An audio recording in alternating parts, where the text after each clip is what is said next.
안녕하십니까. 맥체인 성경 읽기 출애굽기 18장, 누가복음 21장, 욥기 36장, 고린도서 6장입니다. 첫 번째 출애굽기 18장 모세의 재판과 제도 개선. 본문 이해에 도움이 되는 배경과 맥락을 소개합니다. 출애굽기 18장은 모세의 장인 이드로가 모세를 방문하여 이스라엘 백성이 경험한 하나님의 구원을 듣고 기뻐하며 모세에게 재판을 위한 효율적인 지도 체계를 제안하는 내용입니다. 모세는 백성들의 재판을 혼자 감당하고 있었고 이드로는 너와 함께한 이 백성이 필경 기력이 쇠하리니 이 일이 내게 너무 중함이라 내가 혼자 할 수 없으리라고 말하며 백성 중에서 하나님을 경외하는 유능한 사람들을 세워 1000부장, 100부장, 50부장, 10부장을 두어 백성을 다스리도록 권면합니다. 이는 하나님께서 지도자들에게 공동체적 리더십을 허락하심을 보여주며 모세는 이를 받아들여 이스라엘 공동체의 행정 구조를 효율적으로 정비합니다. 본문의 중요 구절을 소개합니다. 출애굽기 18장 17절에서 18절 모세의 장인이 그에게 이르되 내가 하는 것이 옳지 못하도다. 너와 함께한 이 백성이 필경 기력이 쇠하리니 일이 내게 너무 중함이라 내가 혼자 할 수 없으리라. 본문을 적용하는 데 도움이 되는 가이드라인입니다. 오늘날 우리는 교회나 공동체에서 모든 일을 혼자 감당하려는 경향이 있습니다. 그러나 하나님께서는 각자의 역할을 분담하며 함께 협력하는 구조를 통해 건강한 공동체를 이루기를 원하십니다. 효과적인 리더십은 한 사람의 능력이 아니라 하나님을 경외하는 자들이 함께 섬길 때 더욱 온전하게 이루어집니다. 두 번째, 누가복음 21장 예루살렘의 멸망과 재림의 징조. 본문 이해에 도움이 되는 배경과 맥락을 소개합니다. 누가복음 21장은 예수님께서 성전의 멸망을 예고하시며 종말의 징조를 말씀하신 장입니다. 민족이 민족을 대적하며 나라가 나라를 대적하여 일어나겠고 라는 말씀은 전쟁과 혼란이 있을 것을 예고하며 예수님은 인자가 구름을 타고 능력과 큰 영광으로 오는 것을 사람들이 보리라 하며 재림의 확실성을 선포하십니다. 또한 제자들에게 환난 중에도 믿음을 지키고 깨어 있으라고 권면하시며 시대의 징조를 분별할 것을 강조하십니다.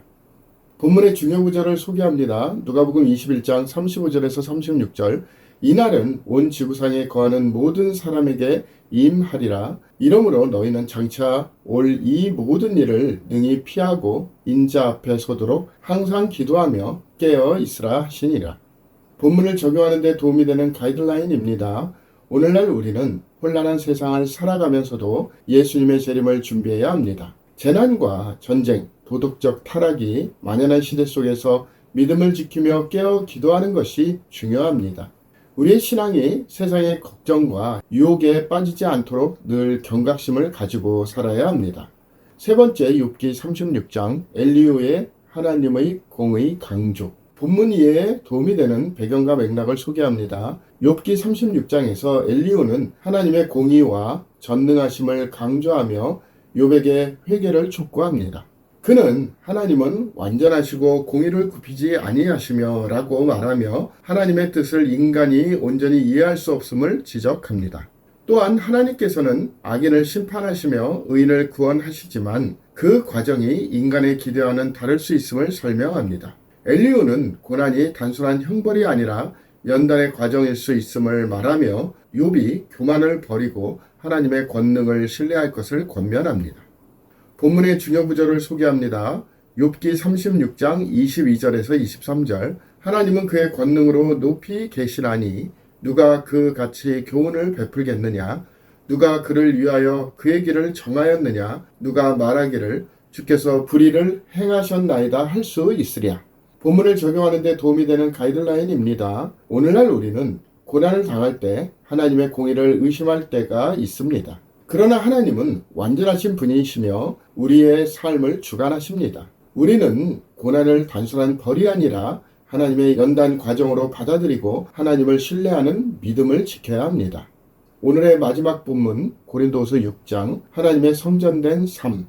본문 이해에 도움이 되는 배경과 맥락을 소개합니다. 고린도서 6장에서 사도 바울은 성도들에게 하나님의 동역자로서 거룩한 삶을 살 것을 촉구합니다. 너희는 믿지 않는 자와 멍에를 같이 하지 말라며 성도들이 불신자들과 함께 악한 길로 가지 말 것을 권면하고 우리는 살아계신 하나님의 성전이라고 하며 하나님의 거룩한 백성으로 구별된 삶을 살 것을 강조합니다. 또한 하나님과의 화해를 강조하며 환난과 핍박 속에서도 하나님을 신뢰하는 삶을 살라고 독려합니다.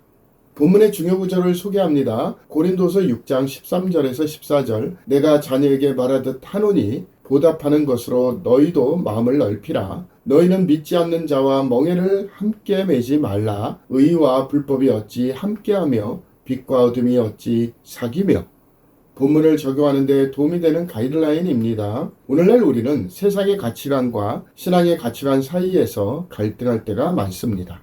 그러나 성도는 하나님의 성전으로서 세상의 악한 방식과 타협하지 말고 거룩한 삶을 살아야 합니다. 우리가 어떤 상황에서도 하나님과 동행하며 구별된 삶을 살도록 힘써야 합니다. 감사합니다.